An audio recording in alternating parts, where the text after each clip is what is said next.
அன்பார்ந்த தோழர்களே வணக்கம். இதுக்கு நான் உண்மையிலேயே சந்தோஷப்படுறேன், பெருமைப்படுறேன். ஏன்னா 188 நாட்களாக இது போன்ற ஒரு தொடர் நிகழ்வை வெற்றிகரமாக சராசரியா ஒரு 50லேருந்து 55 பேர் வரைக்கும் தினமும் வர வைக்கிறது வந்து ஒரு சாதாரண நிகழ்வு அல்ல. 7 மணிலேருந்து 8, 8:45 சில நேரங்களில் 9 மணி வரை கூட இந்த நிகழ்ச்சி வந்து ரொம்ப சிறப்பாக நடத்திட்டு வர்றீங்க. எனக்கு ரொம்ப மிக்க மகிழ்ச்சியா இருக்குது. உங்களை கண்டு நான் பல நிகழ்ச்சிகள் ரொம்ப ஆதரவத்தோடு நாங்கள் வந்து நடத்திட்டு இருக்கோம். அந்த வகையில் என்னை குறிப்பிட்டு நெறியாளர்கள் செய்ய வைத்த உங்களுக்கு தனிப்பட்ட முறையில் நான் இது நன்றியை தெரிவித்துக் கொள்கிறேன். அடுத்ததாக இந்த நிகழ்ச்சியில் பேச இருக்கின்ற ஆயுள் செந்தில்நாதன் அவர்களை அறிவுப்படுத்தி முறைப்படி பேசணும்னு சொல்லி ஜான் என்கிட்ட கேட்டாங்க. ஆயுள் செந்தில்நாதன் அவர்களை நான் வந்து முதல்ல சந்திச்சது ஒரு பெரிய சுவையான அனுபவம். ஒரு 3 வருஷத்துக்கு முன்னாடி 10 வரணும் அப்படின்னு சொல்லிட்டு கையெழுத்து இயக்கம் நான் வந்து நடத்திட்டு இருந்தோம். அப்போது இந்த கையெழுத்து வாங்குறதுக்காக நாங்கள் பத்திரிகையாளர்கள் அரசு சார்ந்தவங்களாம் வந்து சந்திக்கும் போது ஒவ்வொருத்தரையும் நாங்கள் வந்து 5 நிமிஷம் 10 நிமிஷம் 15 நிமிஷம் 20 நிமிஷம் வந்து எங்களுடைய கோரிக்கை என்னங்கிறத வந்து நியாயப்படுத்தி எக்ஸ்பிளைன் பண்ண பிறகுதான் வந்து கைது வாங்க முடிஞ்சிச்சு. ஆனா ஆயுள் செந்தில்நாதன் யாருன்னு எனக்கு தெரியாது. அவருடைய ஃபேஸ்புக் ஃப்ரெண்டு கூட நான் கிடையாது. அவர்கிட்ட இந்த ஆன்லைன் பெட்டிஷனை அவருடைய ஃபேஸ்புக்கினுடைய யாகு மெசஞ்சருக்கு நான் வந்து அனுப்பிச்ச உடனே அவர் அடுத்த ஒரு 5 நிமிஷத்துல சைன்டுன்னு சொல்லி போட்டு திருப்பி அனுப்பிச்சிட்டாரு. அவர் சைன்டும் போட்டதை நான் எப்படி புரிஞ்சுட்டேன் அப்படின்னா, கையெழுத்து நாளைக்கு போறேன்னு சொல்றாரா நாளைக்கு போறேன்னு சொல்றாராங்கிறது என்னால வந்து அதை புரிஞ்சுக்க முடியல.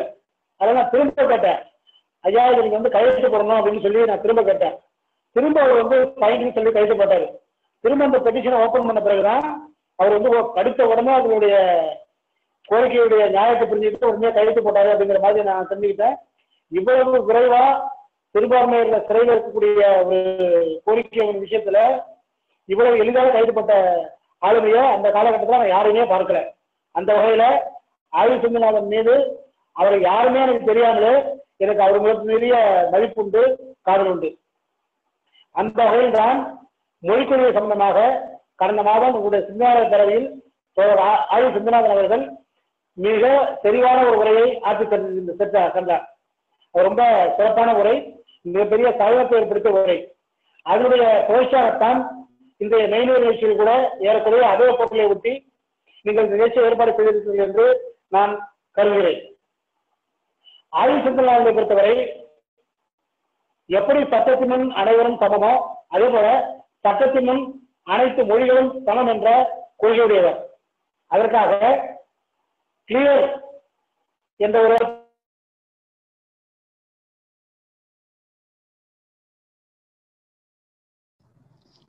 பீட்டர் மியூட் ஆயிருச்சுங்க. Peter campaign linguistic language equality and right, அனைத்து மொழிகளுக்கும் சமமாக இருக்க வேண்டும் என்ற உரிமை என்ற அமைப்பை நிர்வாகத்திலும் ஆட்சியிலும் நீதிமன்றத்திலும் நமது தமிழனை ஆட்சி பொறுப்பில் இருக்க வேண்டும் என்பது அவருடைய நோக்கம். ஏன் இது நம்முடைய நோக்கம் கூட. மகாத்மா காந்தி அவர்கள் கூட குஜராத்திலே தன்னுடைய குழந்தைகளுக்கு தனது தாய்மொழியான குஜராத்தில் தான் பாடம் சொல்லிக் கொடுத்தார் என்பது அவருடைய சத்திய சபையில் இருக்கின்ற ஒன்று. அதே போல நமது தாய்மொழி தமிழ் தான் பேச வேண்டும் என்று ஜீவா ஒரு நீண்ட ஒரு உரையை சட்டமன்றத்தில் ஆற்றியிருக்கின்றார். அவர் சொல்கின்றார், பாராளுமன்றத்திலே ஆட்சி பட்டியலில் இருக்கக்கூடிய அனைத்து மொழிகளும் நாம் உரையாற்ற வேண்டும். சுவிட்சர்லாந்தில் உரிய சின்னந்த நாடு, அதில் 3 மொழிகளில் அந்த பாராளுமன்ற உரையில் இருக்கும்போது ஏன் இந்தியாவில் மட்டும் இந்தியில் இருக்க வேண்டும்? எனவே எல்லா மொழிகளிலும் பாராளுமன்ற உரைகள் இருக்க வேண்டும் என்று அவர் கூறுகின்றார். அது மட்டுமல்லாமல் என்ன கூறுகிறார் என்றால், மத்திய அரசு பணிகளான கஸ்டம், ரயில்வே, போஸ்டல் போன்ற துறைகளில் அரசு மட்டத்தில் வேண்டுமானால் இந்த மொழிகள் இருக்கலாம். ஆனால் மக்களோடு தொடர்புடைய அனைத்து மொழிகளும்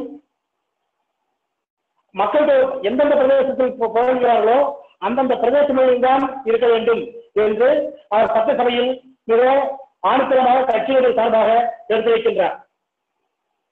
இதை அமலாக்குவதற்கு நமக்கு இருப்பது மனத்தலைதான், வேறு எதுவும் இல்லை. இடையில் தான் சில காலம் தமிழ் அறிமுறை ஏற்காமல் இருந்தார் என்றும் அவர் கூறுகின்றார். அவர் உதாரணம் சொல்கின்றார்.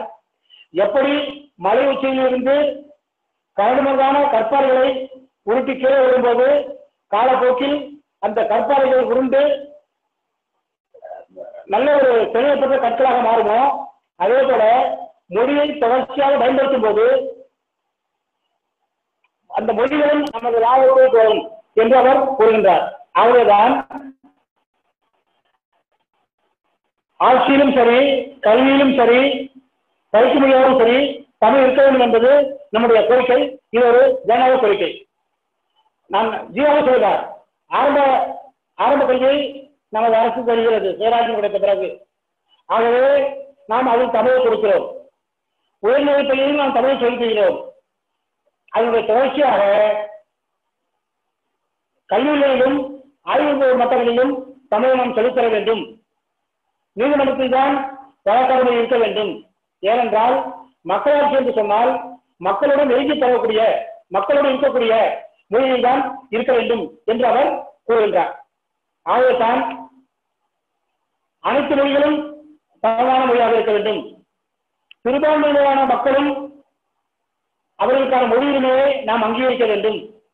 ஒரு மொழி இன்னொரு மொழியை ஆதிக்கம் செய்வது சரியான மேலாதிக்கமாக இருக்காது. மக்களாட்சி என்று சொன்னாலே மக்கள் தான் இதில் பிரதான நாயகர்கள். எனவே மேல்மட்டத்தில் உள்ள அதிகாரங்கள் மக்களை நோக்கி கீழே இறங்க வேண்டும். மக்களை நோக்கித்தான் அதிகாரங்கள் செல்ல வேண்டும். மக்களிடமிருந்த அதிகாரங்களை அரசு தன்வசம் எடுத்துக் கொள்வது என்பது ஒரு சரியான மக்களாட்சி மாண்புக்கு எதிரானது அல்ல. டெமோக்ரஸி என்றாலே மக்கள், மக்களாட்சி என்றால் மக்கள். எனவே மக்களை மையப்படுத்தித்தான் சட்டங்கள் வைக்க வேண்டும். மக்களை நோக்கித்தான் மொழி வைக்க வேண்டும். மக்கள் எந்த மொழியில் பேசுகிறார்களோ அந்த மொழியில் தான் நம்முடைய ஒழுங்கு மொழி வைக்க வேண்டும். இதை நோக்கிய புரிதல் நமக்கு இருந்தால்தான் இதை அமலாக்கத்தில் உள்ள சிரமங்களை நாம் களைய முடியும். அதில் உள்ள தடைகளை அகற்ற முடியும். மேன்மேலும் தாய்மொழியை நாம் முன்னெடுத்து செல்ல முடியும் என்று கூறி எனது தலைமுறையை முடித்து இப்பொழுது ஆதி செந்திநாதன் அவர்களை பேச வைக்கிறேன். தோழர்கள் அனைவருக்கும் என்னுடைய வணக்கத்தை தெரிவித்துக் கொள்கிறேன். தோழர் ஜான் பீட்டர் துரைராஜ் உட்பட இந்த அமர்விலே கலந்து கொண்டிருக்கக்கூடிய உங்கள் அனைவருக்கும் என்னுடைய நன்றியையும் வணக்கத்தையும் மீண்டும் ஒரு முறை தெரிவித்துக் கொள்கிறேன். மொழிக் கொள்கை தொடர்பாக நான் தொடர்ச்சியாக பேசியும் எழுதியும் வலியுறுத்தி வரும் வருகிற கருத்துக்களை மீண்டும் ஒரு வடிவத்துல உங்களோட பகிர்ந்துக்கலாம் அப்படிங்கிறது தான் இப்ப நான் நினைக்கிறேன். மொழிக் கொள்கை என்று சொல்லும் போது நாம் ரொம்ப துல்லியமாக சில விஷயங்களை புரிஞ்சுக்க வேண்டியிருக்கும்.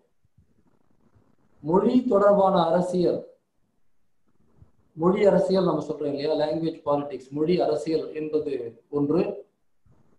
மொழி கொள்கை, லாங்குவேஜ் பாலிசி என்று சொல்வது இன்னொன்று. மொழி திட்டமிடல், லாங்குவேஜ் பிளானிங் என்று சொல்லக்கூடியது இருக்கிறது. இதெல்லாம் ஒன்றோடு ஒன்று தொடர்புடைய, அதே சமயத்துல கொஞ்சம் தனித்து பார்க்க வேண்டிய விஷயங்களாகவும் இருக்கு. இன்னைக்கு அதை ஏன் நம்ம பேச வந்திருக்கு அப்படிங்கிறதுக்கான காரணங்கள்லாம் நம்ம எல்லாருக்கும் தெரியும். இன்றைக்கு கூட ஒரு செய்தி வந்தது. கடந்த 2 நாட்களாக ரயில்வே டிக்கெட் நீங்க பதிவு செஞ்சீங்கன்னா ஆன்லைன்ல உங்களுக்கு வரக்கூடிய குறுஞ்செய்தி இந்தி மொழியில வருது அப்படிங்கிறது பல பேருக்கு போய் அது தொடர்பாக புகார் செய்து திராவிட முன்னேற்ற கழகத்தினுடைய நாடாளுமன்ற உறுப்பினர் தமிழச்சி தங்கபாண்டியன் கூட அது குறித்து கேள்விகள்லாம் எழுப்பி புகார்லாம் செய்து இன்னைக்கு செய்தியில பார்க்கிறோம். நிறைய பேருக்கு, என்னுடைய நண்பர் கூட பல பேருக்கு அந்த மாதிரி செய்தி வந்ததை காட்டினாங்க. தென்னக ரயில்வே, சதன் ரயில்வேனுடைய சார்பில் அந்த செய்தி வருகிறது. இந்தி திணிப்பு அப்படிங்கிறது ஒரு ரொம்ப பெரிய ஒரு அச்சுறுத்தலாக எப்படி உருவாகி வந்திருக்கு அப்படிங்கிறதுலாம் தமிழ்நாட்டுக்கு யாருமே சொல்லிக் கொடுக்க வேண்டிய அவசியம் இல்லை, நமக்கு எல்லாருக்கும் தெரியும். ஆனாலும் கூட அந்த பிரச்சனை ஓஞ்சிடுச்சுன்னு நம்ம நினைச்ச காலகட்டத்துல 2014 மோடி அரசு ஆட்சிக்கு வந்த முதல் நாளில் இருந்தே இந்த மொழி பிரச்சனை மீண்டும் இந்தியாவில் திட்டமிட்டு பெரிய அளவுக்கு கொண்டு வரப்பட்டது.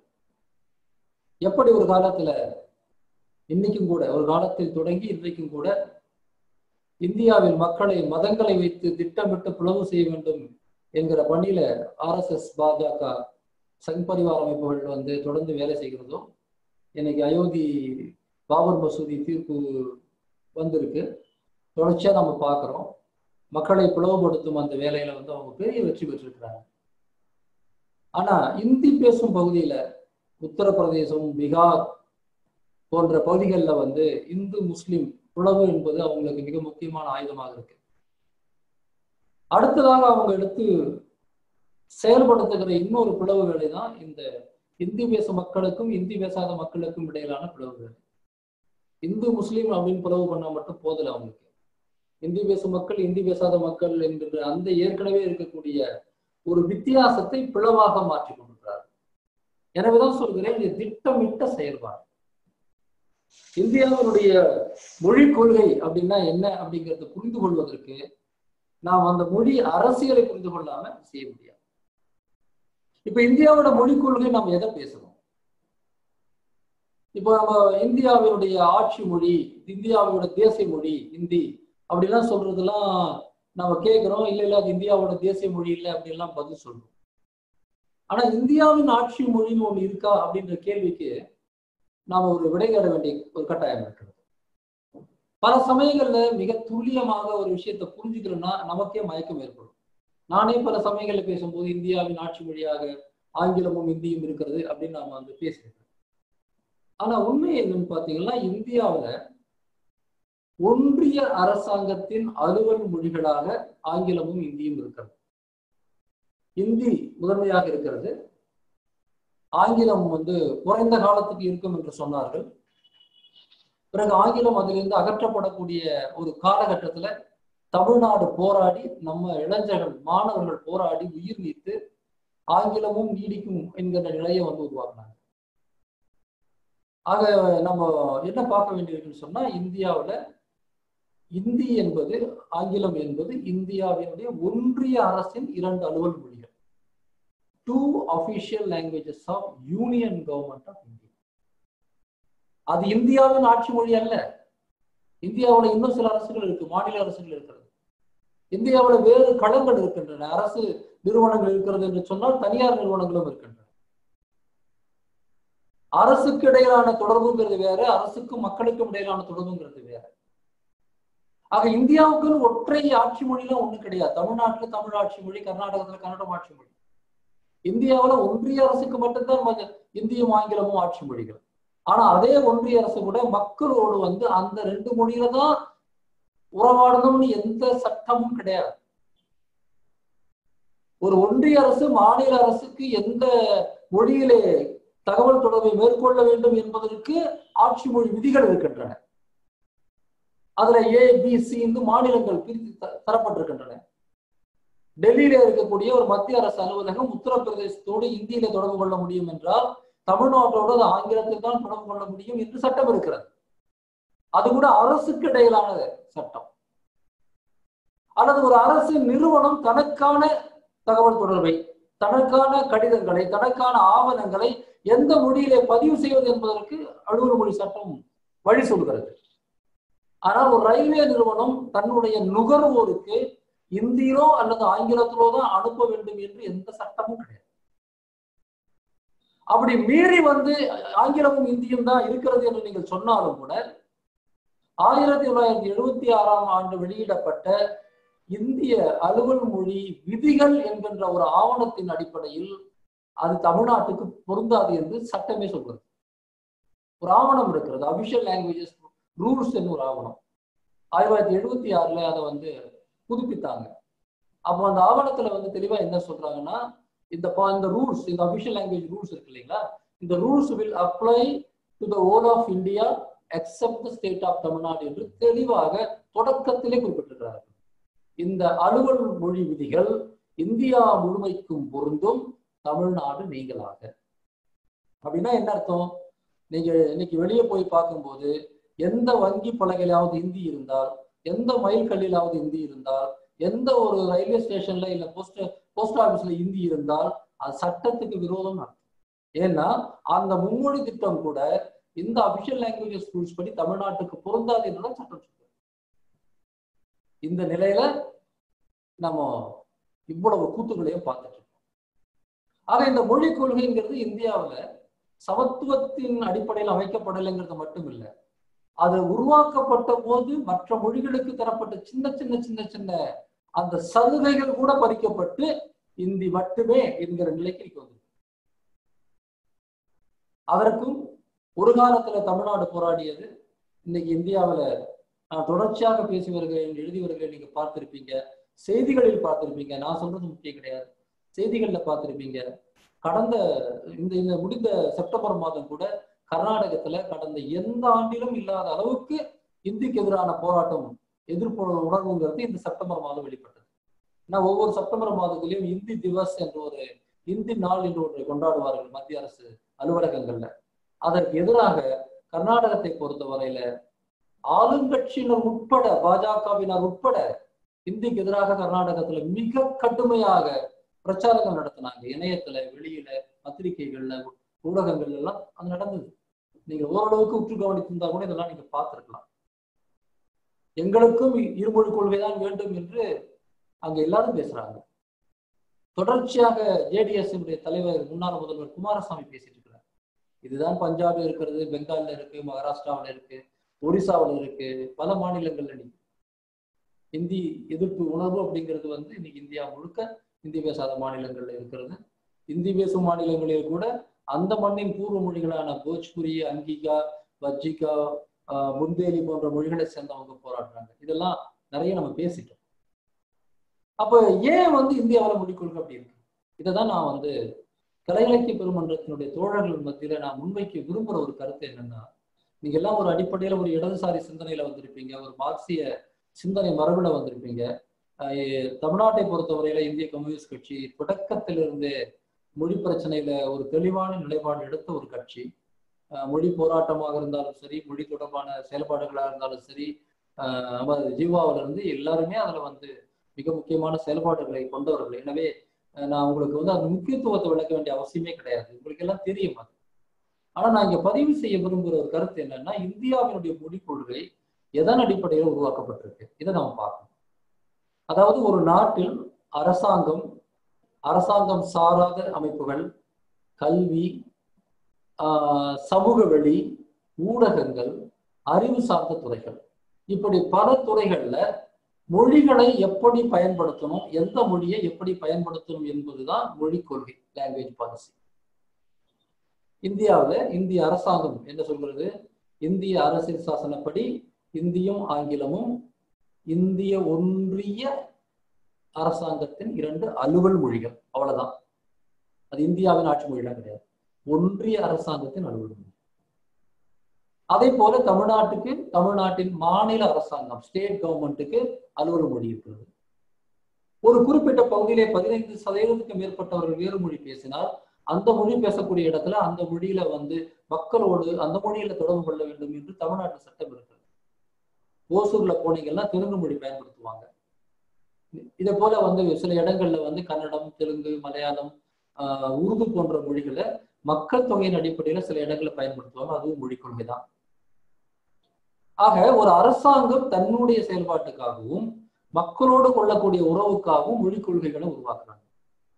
அப்படி இந்திய அரசாங்கம் எப்படி மொழிக் கொள்கைகளை உருவாக்கி இருக்குன்னா, தொடக்கத்திலிருந்தே அரசியல் சாசனம் எழுதும் போது மட்டும் இல்லை, அதுக்கு முன்னாடி இருந்தே 1917-18 சென்னையில இந்தி பிரச்சார சபாவை மகாத்மா காந்தி தொடங்கிய அந்த காலத்துக்கு கொஞ்சம் முன்னாடியே இந்தி மொழி இந்தியாவின் தேசிய மொழியாக ஆக்கப்பட வேண்டும், இந்தி மொழி என்பதுதான் இந்தியாவினுடைய அடையாளம் என்று மீண்டும் மீண்டும் மீண்டும் மீண்டும் இங்கே திட்டமிட்டு செயல்படுத்தினாங்க.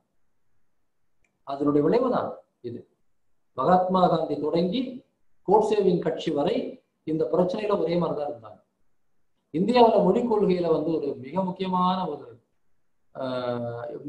சொல்றதை விட ரொம்ப ஆச்சரியமான ஒரு ஒற்றுமை என்னன்னா, இங்க பல தரப்பினரும் ஒரே மாதிரிதான் இருந்தாங்க. கம்யூனிஸ்ட் உட்பட வடநாட்டுல காங்கிரஸ் கட்சிக்காரர்கள், கம்யூனிஸ்ட் கட்சிக்காரர்கள், ஜனசங்கத்துக்காரர்கள், பிஜேபிக்காரர்கள், ஜனதா கட்சிக்காரர்கள், லிபரல்கள், கன்சர்வேட்டிவ்கள், கம்யூனிஸ்டுகள், ஆன்டி கம்யூனிஸ்டுகள், இவங்க எல்லாருமே டெல்லியில போனீங்கன்னா மொழிக் கொள்கையில ஒரே மாதிரி தான் இருக்கும். விதிவிலக்குகள் கொண்டு இருக்கலாம் எல்லா கட்சியிலும், விஷயம் தெரிஞ்ச கொஞ்சம் பேர் விதிவிலக்கு இருக்கலாம். இயல்பாகவே அவங்களை பொறுத்தவரையில இந்தியான்னா இந்தி தான். எப்படி கணக்கு போட்டு பார்த்தாலும் அந்த சிந்தனையில இருந்து வட இந்தியாவில வந்து வேறு மாற்றே கிடையாது. சரி, அப்படி ஒரு மொழி கொள்கையை கொண்டு வராங்க. இந்த கொள்கை தான் எப்படி வந்து ஏற்றுக்கொள்ளப்படுகிறதுன்னு பாத்தீங்கன்னா, ஒரு 2000 வருஷ கால இந்திய வரலாற்றை எடுத்து பார்க்கும்போது அதுல வந்து ஒரு தொடர்ச்சி இருக்கிறது. உலகம் முழுக்க இருக்கக்கூடிய விஷயம் சொல்லலாம், ஆனாலும் இந்தியாவை நீங்க பார்க்கலாம். மக்கள் பேசக்கூடிய மொழி எதுவாக இருந்தாலும் ஆட்சி மொழியாக இருக்க வேண்டிய மொழி என்பது சனாதன வர்ணாசிரம தர்மத்துல உச்சத்தில் இருப்பவர்கள் எந்த மொழியை தங்களுடைய பதிவு மொழியாக கருதுகிறார்களோ அந்த மொழி தான் ஆட்சி மொழியா இருக்கணுங்கிறது தான் இந்தியாவில 2000 வருஷ சட்டம். எந்த பேரரசு வந்தாலும், குப்த பேரரசா இருந்தாலும் சரி, அல்லது முகலாய பேரரசாக இருந்தாலும் சரி, பிரிட்டிஷாக இருந்தாலும் சரி, இன்றைய இந்தியாவாக இருந்தாலும் சரி, மக்கள் பேசக்கூடிய மொழிகள் ஆட்சி மொழியாக இருக்க வேண்டும் என்கின்ற சிந்தனையை விட வர்ணாசிரம தட்டினுடைய அடுக்குல உச்சத்தில் இருக்கக்கூடியவர்கள் எந்த மொழியை ஒரு ராஜ்யத்தின், அரசாங்கத்தின், சமஸ்தானத்தின், சாம்ராஜ்யத்தின் ஆட்சி மொழியாக இருக்கணும்னு நினைக்கிறாங்களோ அதுதான் ஆட்சி மொழியாக இருக்கும். ஆக நீண்ட காலமாக பல இடங்கள்ல சமஸ்கிருதம் ஆட்சி மொழியாக இருந்தது.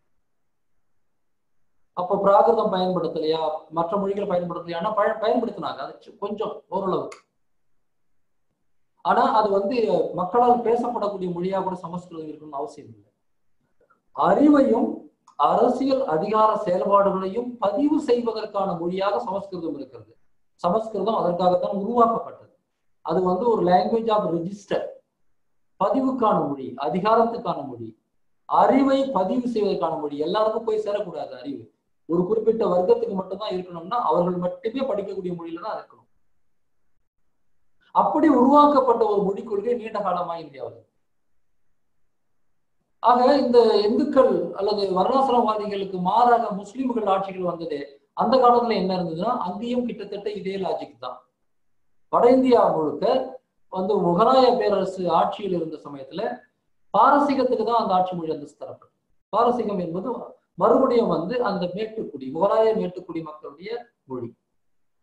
அப்ப மக்களோட மொழியான இருந்த அந்த உள்ளூர் மொழிகளுடைய பிணைப்பால் உருவாகின இந்த இந்துஸ்தானி அல்லது உருது என்ற மொழிக்கு ஒரு அந்தஸ்து தரப்பட்டிருந்தாலும் கூட ஆட்சி மொழிங்கிறது வந்து யாருடைய மொழி? பாரசீக மொழி. அது யார் பாரசீக மொழி? அது முகலாய ஆட்சியினுடைய ஆட்சியாளர்கள் அவர்களுடைய லாங்குவேஜ் ஆஃப் ரெஜிஸ்டர், அவர்களுடைய அதிகாரம், அவர்களுடைய பதிவு, அவர்களுடைய அறிவுக்கான முடியாது. பிரிட்டிஷ் காலத்துல தெரிய வேண்டிய அவசியமே கிடையாது, நம்ம எல்லாருக்கும் தெரியும். ஆங்கிலம் தான் ஆட்சி மொழி. அவர்களும் ஓரளவுக்கு உள்ளூர் மொழிகளுக்கு முக்கியத்துவம் கொடுத்தாங்க, கொடுக்கலன்னு சொல்ல முடியாது. மோடி அரசாங்கத்தை விட அவங்க ரொம்ப நியாயமா நடந்துக்கிட்டாங்க அந்த விஷயத்துல. ஆனாலும் கூட ஆட்சி மொழிங்கிறது வந்து ஒரு காலனிய எஜமானுடைய ஆட்சி மொழியான ஆங்கிலம் தான் நமக்கு ஆட்சி மொழி. அப்போ இந்து சாம்ராஜ்யங்களில் சமஸ்கிருதம் ஆட்சி மொழியாக இருப்பதை போல, முகல் சாம்ராஜ்யத்துல பாரசீகம் ஆட்சி மொழியாக இருந்ததை போல, பிரிட்டிஷ் காலத்துல வந்து ஆங்கிலம் ஆட்சி மொழியாக இருந்ததை போல 47க்கு பிறகு இந்திதான் ஆட்சி மொழியாக இருக்க வேண்டும் என்ற சிந்தனை வருகிறது என்று சொன்னால் அது ஜனநாயகத்தின் நீட்சியா, சாம்ராஜ்யவாதத்தின் நீட்சியான்னு நீங்க பார்க்கணும்.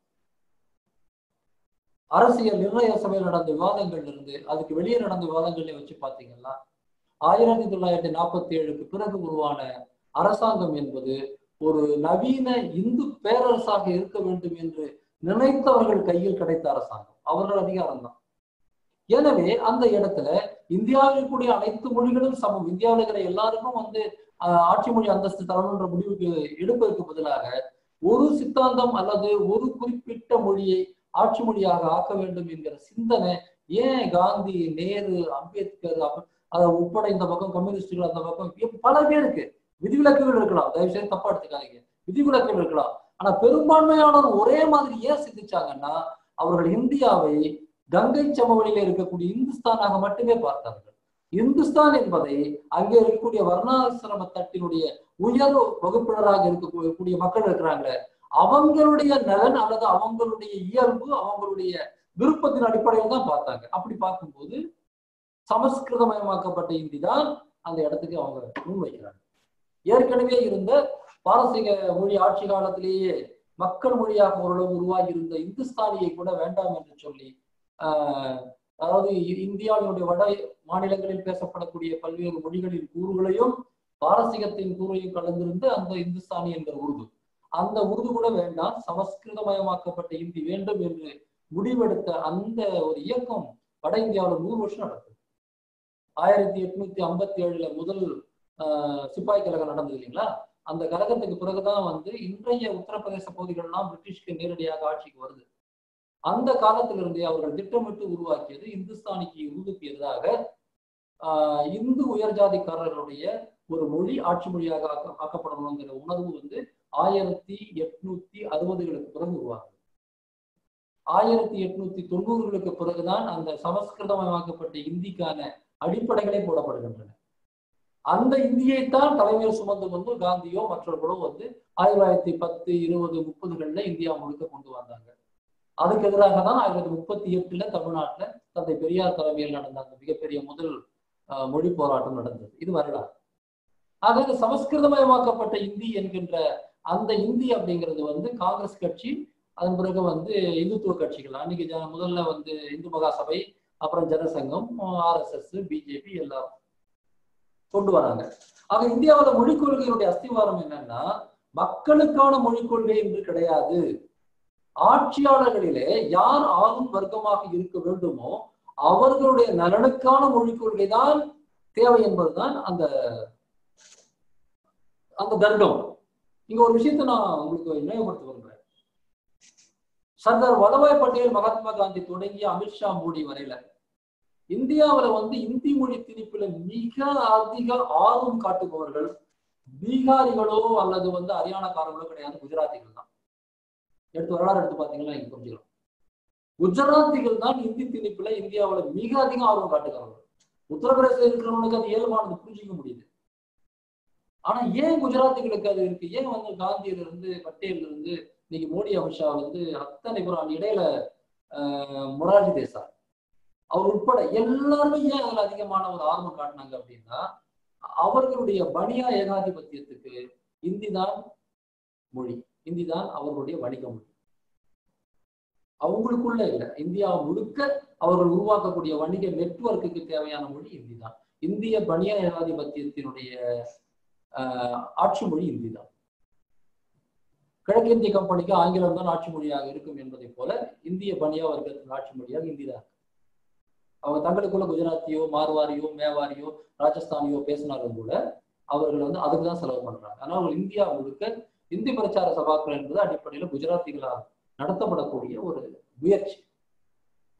ஏன் அப்படின்னு சொன்னா, இதேதான் இந்த வர்ணாசிரமத்தட்டின் உச்சத்தில் இருக்கக்கூடிய பிராமண வைசிய சமூகங்கள், இவங்க தான் 47க்கு பிறகு இந்தியாவுடைய புதிய ஆட்சியாளர்கள். தந்தை பெரியார் சொன்ன அந்த பிராமணோக்ரசி, பார்ப்பன நாயகம் என்பதும் அதுதான். அறிஞர் அண்ணா சொன்ன பனியா இம்பீரியலிசம், பனியா ஏகாதிபத்தியம் என்பதும் அதுதான். எல்லாமே ஒண்ணுதான்.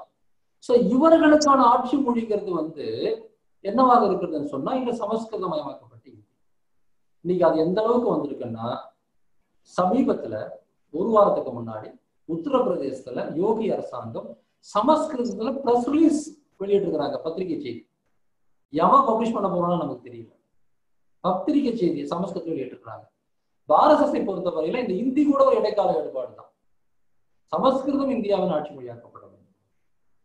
அதுதான் இன்னைக்கு தேசிய கல்விக் கொள்கையில அவங்க மிக விரிவாக, மிக அதிக அளவுக்கு முக்கியத்துவம் கொடுத்து பேசினாங்க.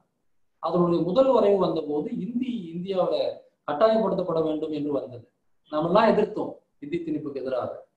மோடி அரசு என்ன செஞ்சது தெரியுங்களா? நம்முடைய எதிர்ப்புகளை எல்லாம் கேட்டுக்கொண்டு உண்மையிலே ஏற்றுக்கொண்டார். இந்தி கட்டாயம் என்பதை எடுத்துவிட்டு மறைமுகமாக சமஸ்கிருதம் கட்டாயம் என்பதை உருவாக்கி. அப்ப ஒரு ஸ்டெப் இன்னும் முன்னாடி போயிட்டாங்க. அவங்களோட உண்மையான நோக்கத்துக்கு நெருக்கமா வந்துட்டாங்க. சமஸ்கிருதம் தான் இந்தியாவின் ஆட்சி மொழியாக ஆக்கப்பட வேண்டும், அதுவரை இந்தி வேண்டும் என்பதுதான் அவங்க திட்டம். இப்ப இந்தி கூட வேண்டாம்னா பரவாயில்ல, இந்தி வேணாம், எதுக்கு ஒரு மொழி, இந்தியாவுக்கு சமஸ்கிருதம் வச்சுக்கலாம். ஆக அதே உத்தரவாதம் திருப்பி வருது. ஆக இந்தியாவுடைய ஆட்சி மொழிங்கிறது ஒரு சாம்ராஜ்யவாதமாக, ஒரு இம்பீரியலிஸ்ட் பாலிசியாகத்தான் 2000 ஆண்டு காலமாக இருக்கிறது. அதுதான் இன்னும் தொடருது. உங்களோட சில பேருக்கு சொன்னா ஆச்சரியம் கூட இருக்கும். அமெரிக்காவோட ஆட்சி மொழின்னே ஒண்ணு கிடையாது. அமெரிக்காவுக்கு அபிஷியல் லாங்குவேஜ் ஒன்று கிடையாது. ஆங்கிலம் வந்து அமெரிக்காவில் அபிஷியல் லாங்குவேஜ் கிடையாது. அவர்கள் பல்வேறு இடங்கள்ல பல மொழிகளை பயன்படுத்துவாங்க. ஆங்கிலம் இயல்பாக இருக்கிறது. அங்கே வந்து ஆங்கிலத்தை ஆட்சி மொழியாக ஆக்குங்கள் இயக்கமே நடக்குது. அதெல்லாம் தேவையில்லை. மக்கள் எந்த மொழி பேசுறாங்களோ அதுபடி எடுத்துட்டு போயிடலாம் அப்படின்னு அவங்க போயிட்டாங்க. இந்த ஆட்சி மொழிங்கிறது வந்து எந்த நாடுகள்ல மிக தீவிரமாக மேலிருந்து திணிக்கப்படுகிறதுன்னு பாத்தீங்கன்னா, இந்தியாவில ஹிந்தி, பாகிஸ்தான்ல உருது, இந்தோனேஷியாவில் பகாஷா இந்தோனேஷியன், சீனாவில் சீன மொழி, துருக்கியில துருக்கிய மொழி, இந்த மாதிரியான ஆசியாவில் இருக்கக்கூடிய அந்த லோக்கல் வல்லரசுகள்ல தான் இந்த தன்மை. அந்த எல்லா இடங்களிலும் மொழி கொள்கைங்கிறது வந்து ஒரு 100 வருஷத்துக்கு முன்னாடி ஐரோப்பாவிலையும் மற்ற நாடுகளையும் எப்படி இருக்கோ அந்த மாதிரி ஒரு காலத்திலும் அவங்களால வந்து தமிழுக்கோ, வங்காள மொழிக்கோ, நேபாள மொழிக்கோ, மற்ற மொழிகளுக்கோ ஒரு உரிமை தரணும் அப்படிங்கிறது அவங்களால ஏற்றுக்கொள்ளவே முடியும். பாகிஸ்தான் அதை ஏற்றுக்கொண்டிருந்தால் பங்களாதேஷ் வந்து இருக்காதுன்னு நமக்கு தெரியும். இலங்கையில வந்து இலங்கையில சிங்களம் மட்டுமே என்கின்ற ஒரு மொழிக் கொள்கை 1950களில் உருவாக்கப்பட்டதுதான் அந்த இன போராட்டத்தினுடைய தொடக்க புள்ளிங்கிறது நம்ம அனைவருக்கும். 2 மொழி தான் அந்த நாட்டுல இருக்கு. 2த்தையும் சமமா வச்சுக்கலாங்க. இன்னைக்கு ஒப்பீட்டளவுல கிடையாது, வாய் அளவுல இன்னைக்கு ஒத்துட்டு இருக்காங்க தமிழும் சிங்களமும் ஆட்சி மொழி. 50களில் சிங்களம் மட்டுமே என்ற ஒரு சட்டம் வந்ததுதான் அங்க அந்த இன போராட்டம் வெடித்ததுக்கு அடிப்படையான காரணங்களில் ஒன்று நம்ம படிக்கிறோம். அதே போலதான் எல்லா நாடுகளிலும் இன்னைக்கு வந்து இந்த மொழி திணிப்புங்கிறது எல்லா ஆசிய வல்லரசுகளிலும் இருக்கு. அப்ப இந்த எல்லா ஆசிய வல்லரசுகளுக்கும் பொதுவான கான்செப்ட் என்னன்னு பாத்தீங்கன்னா, நாங்க ஒரு சாம்ராஜ்யமாக இருப்போம், இங்க ஒரு குறிப்பிட்ட இனத்தை சேர்ந்தவங்களுக்கு வந்து உயர்வு இருக்கும், அவர்களுடைய கலாச்சாரம், அவர்களுடைய மொழி, அவர்களுடைய பெரும்பான்மை மதம், அவர்களுடைய வாழ்க்கை முறை தான் வந்து ஒரு தேசிய முறையாக ஏற்றுக்கொள்ளப்படும். இந்தியாவில தமிழ் சினிமாவோ தெலுங்கு சினிமாவோ தேசிய சினிமா கிடையாது.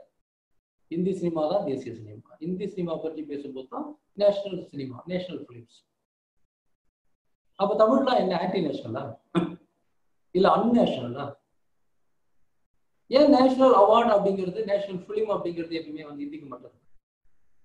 அது ஏன் நேஷனல் லாங்குவேஜ் என்று பொய்யாக சொல்லப்படுகிறது? ஏன் இந்தி ஆங்கிலம் பேசக்கூடிய தொலைக்காட்சி சேனல்கள் மட்டும் நேஷனல் டிவிஸ்ன்னு சொல்றாங்க?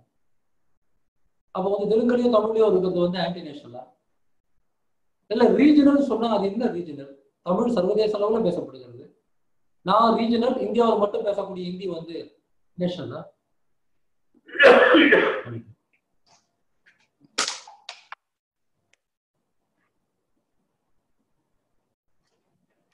ஒரு சிங்கப்பூர், சுவிட்சர்லாந்து போன்ற சின்ன நாடுகள்ல கூட முடிந்த அளவுக்கு ஒரு ஜனநாயக ரீதியான மொழிக் கொள்கை இருக்கும் போது, ஐரோப்பிய யூனியன்ல வந்து கிட்டத்தட்ட 24 மொழிகளுக்கு சமமான முக்கியத்துவம் தரப்படுகிற போது,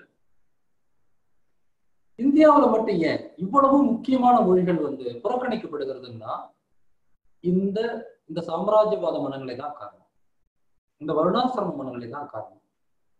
எந்த காலத்திலும் மக்களின் மொழியை இந்த வருணாசிரமவாதம், இந்த பார்ப்பனியை ஏற்றுக்கொண்டதே கிடையாது. எந்த காலத்திலும் ஏற்றுக்கொண்டது. பிராகிருத்தை எந்த காலத்திலையும் அவங்க ஏற்றுக்கிறது கிடையாது. மக்கள் பேசின அர்த்தமாகதியை எந்த காலத்திலையும் வந்து வருணாசிரமவாதிகள் ஏற்றுக்கொண்டது கிடையாது.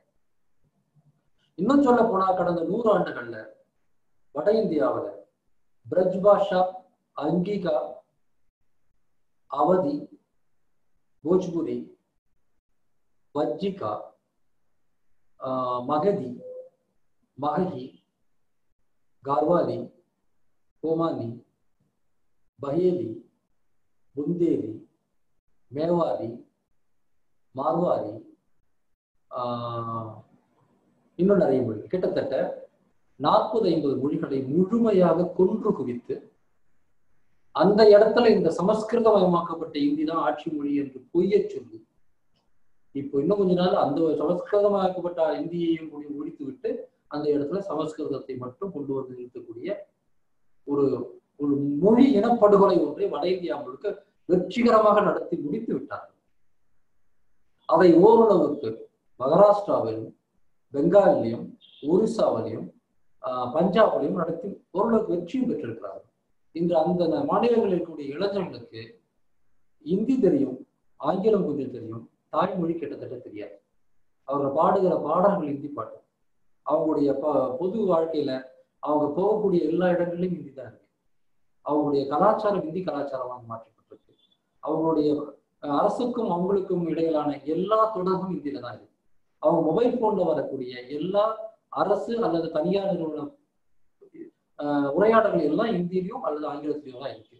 மராத்தி இல்லை, குஜராத்தி இல்லை, ஒரியா இல்லை, பெங்காலி இல்லை, பஞ்சாபி இல்லை. நான் கடந்த ஆண்டு 2018 நினைக்கிறேன், நவம்பர் 1 பஞ்சாப்ல சண்டிகர் நகர்ல மொழி போராட்டம் ஒன்று நடந்தது. நான் அதில் கலந்துக்கிட்டேன் என்னுடைய கிளியர் அமைப்பு சார்பாக. அப்போ ஒரு இடத்துல நான் வந்து ஒரு ஒரு ஒரு நேம் போர்டு பார்த்தேன். இந்த நிமிடம் வரையில் எனக்கு வேதனையாக இருக்கிறது. அது ஒரு வங்கியினுடைய பெயர் பலகை. அந்த பெயர் பலகையில வந்து இந்தியில இருக்கு, ஆங்கிலம் இருக்கிறது. ஆனா சண்டிகர்ங்கிறது அடிப்படையில பஞ்சாபி மொழி பேசக்கூடிய ஒரு பகுதி. பஞ்சாபில அந்த பெயர் பலகை இல்லை. ஆனா அந்த வங்கியோட பேர் என்ன தெரியுங்களா? Punjab national bank. Punjab national bank என்கின்ற ஒரு வங்கியினுடைய பெயர் பலகையில பஞ்சாபி இல்லை. எங்க? பஞ்சாபிகளின் நகரமான சண்டிகர். இதை விட ஒரு கொடுமையான ஒரு சூழல் இருக்க முடியுமா? இன்னைக்கு அதுதான் நடக்குது. இந்தியன் பேங்க் யாருடையது? தமிழ்நாட்டுடையது. இந்தியன் ஓவர்சீஸ் பேங்க் யாருடையது? தமிழ்நாட்டுடையது. கனரா பேங்க் யாருடையது? கார்பரேஷன் பேங்க் யாருடையது? கர்நாடகத்துடையது. ஆனா இந்த வங்கிகள்லாம் போங்க, தமிழும் இருக்காது, கன்னடம் இருக்காது. அதை உருவாக்கியவர்கள் அந்தந்த மாநிலத்தை சேர்ந்தவர்கள். தேசியமயமாக்கப்பட்ட போது அதெல்லாம் வந்து மத்திய அரசுக்கு போச்சு. நம்ம எல்லாம் கூட புலகாங்கிதம் அடைஞ்சோம். தனியார் வங்கிகளை தேசியமயமாக்கிட்டாங்க, நல்ல விஷயம் தானே, சோசியலிசம் நம்ம நினைச்சோம். அந்த தேசியமயமாக்கப்பட்ட வங்கியில் முழுக்க இன்னைக்கு பணியாட்களின் கையில ஏவலாளர்களாக இருக்கிறது என்பதுதான் உண்மை. இந்தியன் ஓவர்சீஸ் பேங்க்ல, இந்தியன் பேங்க்ல இன்னைக்கு நமக்கு வேலையும் கிடையாது, அதில் இருக்கக்கூடிய பணம் உங்களுக்கு எனக்கும் கிடையாது. வேலைகள் வடநாட்டுக்காரர்களுக்கு அது இருக்கக்கூடிய பணம் வந்து ஒரு அம்பானிக்கோ அதானிக்கோ. அப்படிதான் இந்தியாவில் இருக்கக்கூடிய பல்வேறு மாநிலங்கள் அல்லது சமஸ்தானங்களில் உருவாக்கப்பட்ட வங்கிகள்.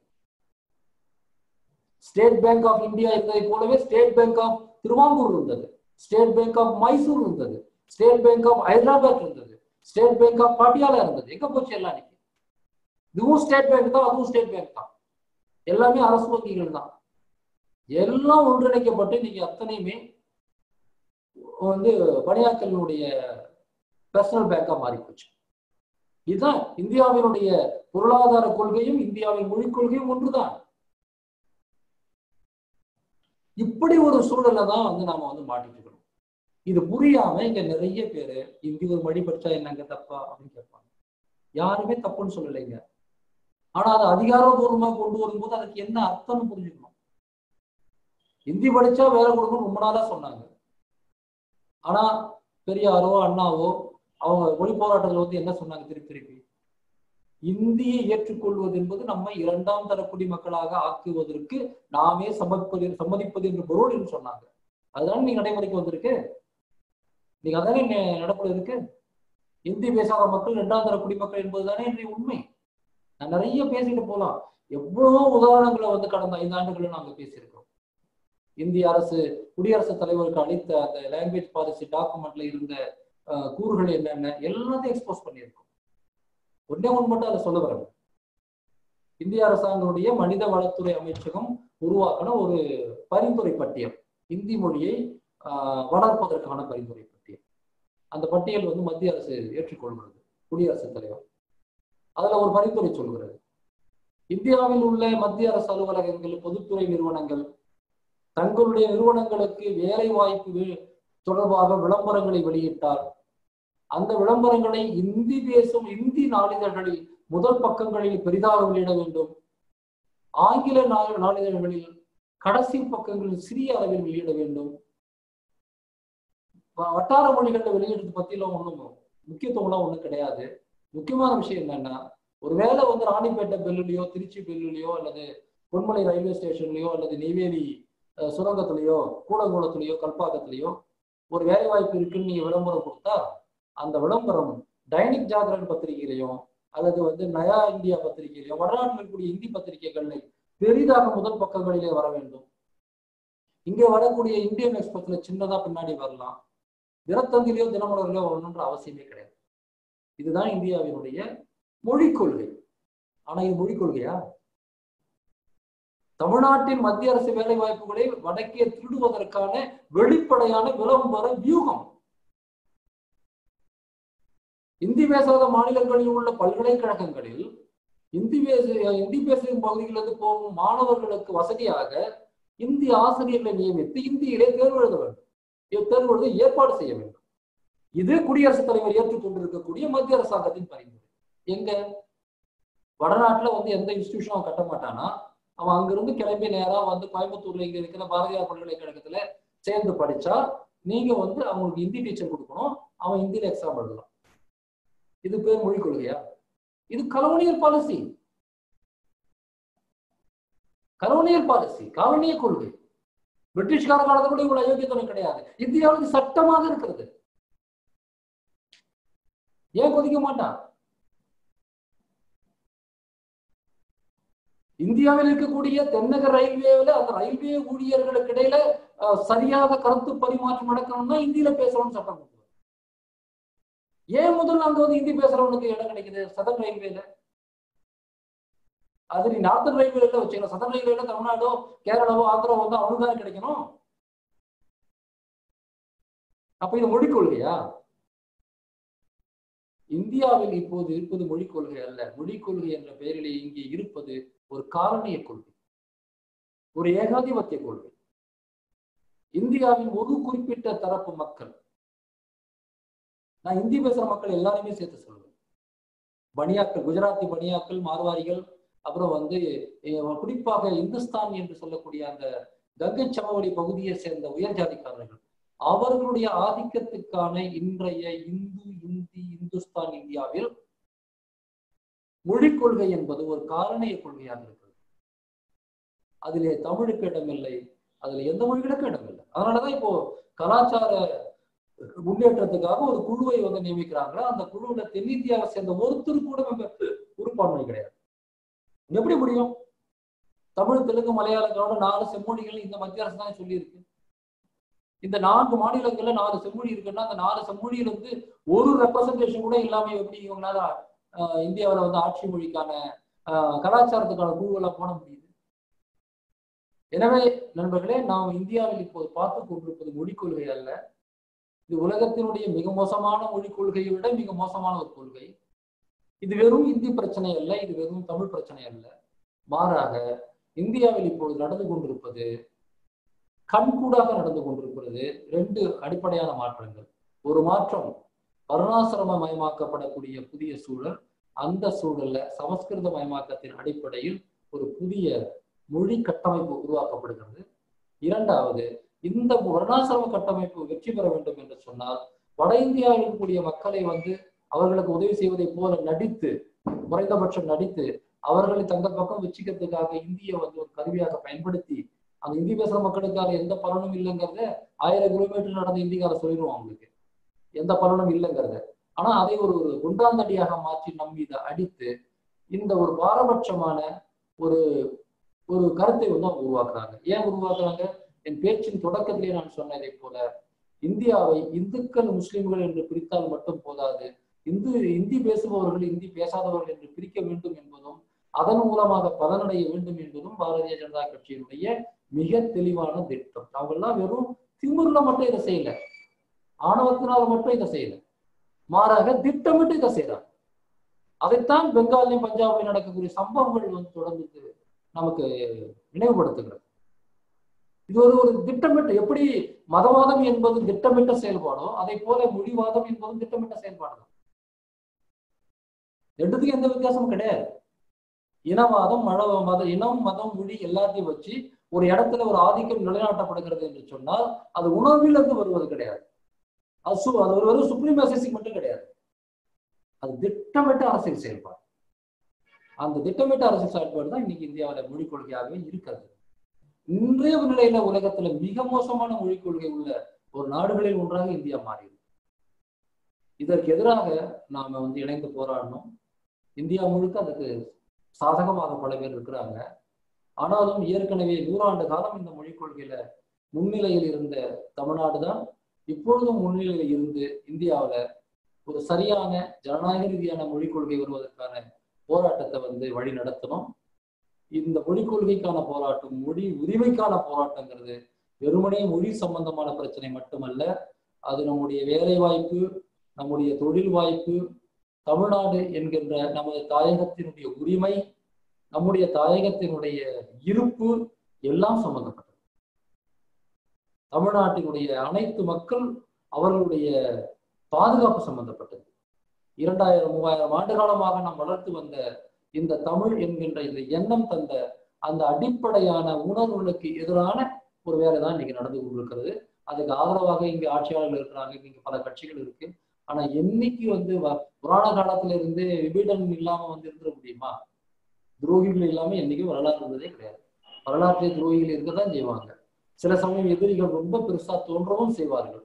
ஆனாலும் கூட கடைசியில இந்த ஏகாதிபத்தியங்கள், இந்த ஆதிக்கங்கள், இந்த என்ன சொல்றது, திரிசூலத்தின் 3 முனையாக இருக்கக்கூடிய இந்த இந்து, இந்தி, இந்தியா என்கின்ற இந்த கோட்பாட்டை, அவங்களுடைய இந்தியா, நம்ம இந்தியா இல்லை, அவங்க இந்தியா, அந்த இந்து, இந்தி, இந்தியா என்கிற அந்த கோட்பாட்டை முன்மொழியக்கூடிய அந்த பார்ப்பனிய வர்ணாசிரம வெறியாட்டம், அதற்கு எதிரான ஒரு பெரிய போராட்டத்தை நாம இப்போ தொடங்கி இருக்கிறோம் அப்படின்னு தான் நான் நினைக்கிறேன். தொடர்ச்சியாக செயல்பட்டால், விடாமல் செயல்பட்டால், உறுதியாக செயல்பட்டால், எப்படி இதற்கு முன்பு நம்ம போராடி நம்முடைய தனித்தன்மையை காப்பாற்றி இருக்கிறோமோ அதே போலவே இப்பொழுதும் நம்முடைய தனித்தன்மையை நாம் காப்பாற்ற வேண்டும். சீரிழமை திறம் வாய்ந்த தமிழ் அப்படின்னு நம்ம ஆரம்பத்துல பாட்டிலே நம்ம கேட்டோம். ஒவ்வொரு நாளும் பாடக்கூடிய அந்த நீராறும் கடல் கொடுத்த பாடல்ல அந்த சீரிழமை திறம் 2000-3000 வருஷம் ஆனாலும் இளமையோடு தமிழ் இருக்குதேன்னு சொன்னா, அந்த இளமை திறன் எங்கிருந்து வரும்னா, ஒவ்வொரு காலத்திலும் தன்னை புதுப்பித்துக் கொண்டும் தன்னுடைய அடிப்படை மாறாமல் போராடி தக்க வைத்துக் கொண்டும் தமிழ் இருந்து கொண்டிருக்கிறது. தமிழ் என்பதே ஒரு போராட்டம் தான். தமிழ் என்பதே 2000-2500 வருடங்களாக சமஸ்கிருதத்தின் ஆதிக்கத்துக்கு எதிராக நடத்திய போராட்டத்துக்கு பேர் தான் தமிழ். தமிழ் என்பது வெறுமனே நம்முடைய அடையாளம் மட்டும் கிடையாது, அது நம்முடைய அதிகாரமும் கூட. அந்த அதிகாரத்தின் மூலமாகத்தான் நம்ம 2500-3000 வருஷமா கீழடி காலத்திலிருந்து இன்னைக்கு வரல நாம ஒரு சமூகமாக, ஒரு மொழி வழி தேசிய இனமாக இருக்கிறோம். எனவே இந்த தமிழ்ங்கிறது மிகப்பெரிய ஒரு ஆயுதம் நான் பார்க்கிறேன். பாவேந்தர் பாரதிதாசன் தான் தமிழை ஆயிரக்கணக்கான முறைகள்ல வர்ணிச்சிருப்பார். அது நம்ம மீண்டும் மீண்டும் காது கொடுத்து கேட்க வேண்டிய விஷயம். தமிழ் தான் நமக்கு எல்லாமும் இருக்கு. ஏன்னா தமிழ் அப்படிங்கிறது வெறும் மொழி மட்டும் கிடையாது, அது நம் ஜனநாயகத்தின் உரிமை குரலாக, நமது அதிகாரத்தினுடைய அடையாளமாக அது இருக்கு. எனவே தாய்மொழிக்கான இந்த போராட்டம், தமிழுக்கான இந்த போராட்டம், அல்லது எல்லா தாய்மொழிகளுக்குமான இந்த போராட்டங்கள்லாம் ஒன்று சேர்ந்து இந்தியாவினுடைய இந்த பார்ப்பனிய வர்ணாசிரம மொழிக் கொள்கையை முறியடிக்க வேண்டும் என்பது காலத்தின் கட்டாயம். நிச்சயமாக அது நடக்கும். இந்த ஆட்சியாளர்கள், RSS BJP ஆட்சியாளர்களை பொறுத்தவரையில அவர்கள் மண்ணை கவக்கூடிய இடமாக எது இருக்கும் என்று சொன்னால் மொழி களம்தான் இருக்கும். நன்றி.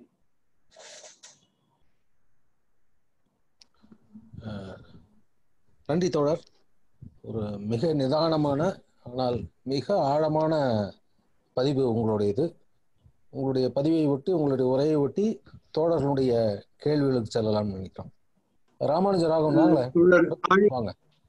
தோழர் ஆழி, உங்களுக்கும் இந்த இதை ஏற்பாடு செய்த அனைவருக்கும் வாழ்த்துக்களை சொல்லி, ஐயப்பாடு 1, பன்மொழி கலப்புள்ள மக்கள் வாழக்கூடிய தேசம் இதற்கு உதாரணமாக சொல்ல முடியுமா? அப்படி இருந்தால் அவற்றில் மொழி ரீதியான வந்த பிணக்குகளை வரலாற்று ரீதியாக தீர்வு கண்டு வெற்றி பெற்ற அனுபவங்கள் உண்டா? இதை சொன்னால் உதவிகரமா இருக்கும். இதுக்கு நான் அப்பவே பதில் சொல்லிடுறேங்க, அதான் சரியா இருக்கும். அதாவது முதல்ல பன்மொழி கலப்புள்ள தேசம்ங்கிற அந்த வார்த்தையே ஒரு சிக்கலான வார்த்தை. ஒரு 200-250 ஆண்டு காலமாகவே உலகம் முழுக்க பெரும்பாலான தேசங்கள் அடிப்படையில மொழி அடிப்படையில் தான் உருவாக்கப்பட்டிருக்கிறது. அது ஜெர்மனா இருக்கலாம், பிரான்ஸா இருக்கலாம், போலந்தா இருக்கலாம், ரஷ்யாவா இருக்கலாம். ஆக மொழி சார்ந்த தேசிய இனங்களின் உருவாக்கத்துலதான் தேசங்கள் பெருசா வந்திருக்கு. அப்போ ஒரு சின்ன நிலத்துக்குள்ள பல மொழிகள் பேசக்கூடிய தேசங்களுக்கு உலகத்துல ரொம்ப கம்மி தான். அந்த இது போல சுவிட்சர்லாந்து, சிங்கப்பூர் போல ஒரே நகரத்துல சிங்கப்பூர்ல பல மொழி பேசுறாங்க.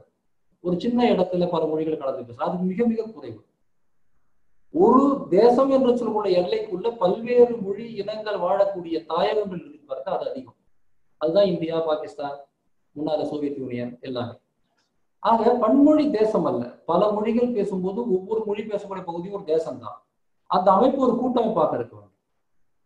எங்க பல மொழிகளை பேசக்கூடியவர்கள் ஒரு கூட்டமைப்பாக இருக்கிறார்களோ அங்கே மொழி கொள்கை மிகச்சரியாக இருக்கிறது, அந்த கூட்டமைப்பு பலமாக இருக்கிறது. அதுக்கு உதாரணம் தான் சுவிட்சர்லாந்து. சுவிட்சர்லாந்துங்கிறது மொழி கொள்கைக்கும் சிறந்த முன்னுதாரணம், பெடரலிசத்துக்கும் சிறந்த முன்னுதாரணம். அதை நீங்க பார்க்கணும். ரெண்டுமே ஒன்றோட ஒன்று தொடர்புடையது. எங்கெல்லாம் மொழி கொள்கையும் கூட்டமைப்பு நிலையும் உடைக்கப்படுகிறதோ அந்த தேசங்கள் நீண்ட காலமாக நின்றதாக சரித்திரம் இல்லை. சோவியத் யூனியன், யூகோஸ்லாவியா, பாகிஸ்தான் போன்றதெல்லாம் உதாரணம். சோவியத் யூனியன்ல உங்களுக்கு அது அதிர்ச்சியாகவும் இருக்கலாம். ஒரு காலகட்டம் வரையில மொழி கொள்கை மிக சரியாக அது பின்பற்றப்பட்ட ஒரு யூனியன் தான். பிறகு ரஷ்ய மொழிக்கு தரப்பட்ட கூடுதல் முக்கியத்துவம் அந்த யூனியன் சிதைந்ததற்கு பல காரணங்களில் ஒன்று. அதான் முதன்மையான காரணம் சொல்லல, பல காரணங்களில் ஒன்று. ஆக நீங்க ஆனா குறைந்தபட்சம் அவர்கள் சோவியத் யூனியனை பல தேசங்களின் கூட்டமைப்பாக வச்சிருந்தாங்க. அது Union of Soviet Socialist Republics, ஸ்டேட்னு கூட சொல்ல, ரிபப்ளிக்னு சொன்னாங்க. சோசியலிச குடியரசுகளின் ஒன்றியம் தான் சோவியத் யூனியன். அங்கேயே மொழி பிரச்சனை இருந்ததுன்னு சொன்னா அப்ப மற்ற இடங்களை பத்தி நீங்க யோசிக்க வேண்டிய அவசியமே இல்லை. எனவே பல மொழிகள் பேசக்கூடிய இடத்துல எப்படி அதை தீர்க்கிறதுனா ரொம்ப சுலபம். பல மொழிகள் பேச வேண்டிய இடத்துல பல மொழிகளுக்கு முக்கியத்துவம் கொடுக்கணும், அவ்வளவுதான். பல மொழிகள் பேச வேண்டிய இடத்துல ஒரு மொழிக்கு முக்கியத்துவம் கொடுக்கணும் நீங்க வந்தீங்களா தானே பிரச்சனை. ஏன் அப்படி வரீங்க? எங்கெல்லாம் அப்படி வந்திருக்கிறாங்களோ அங்கெல்லாம் தோற்றிருக்கிறார்கள். அந்த இடங்கள்ல அதுக்கு நேரடி உதாரணம் தான் நம்ம பாகிஸ்தான், பங்களாதேஷ் பார்த்தோம். தோல்விகரமாக முடிந்தாலும் கூட இலங்கையும் அதுக்கான ஒரு உதாரணம் தான். வணக்கம், நீங்க கேஎஸ் பேசுங்க. வணக்கம் வணக்கம் நல்ல உரை, மொழியை பற்றி ஒரு தெளிவான உரை.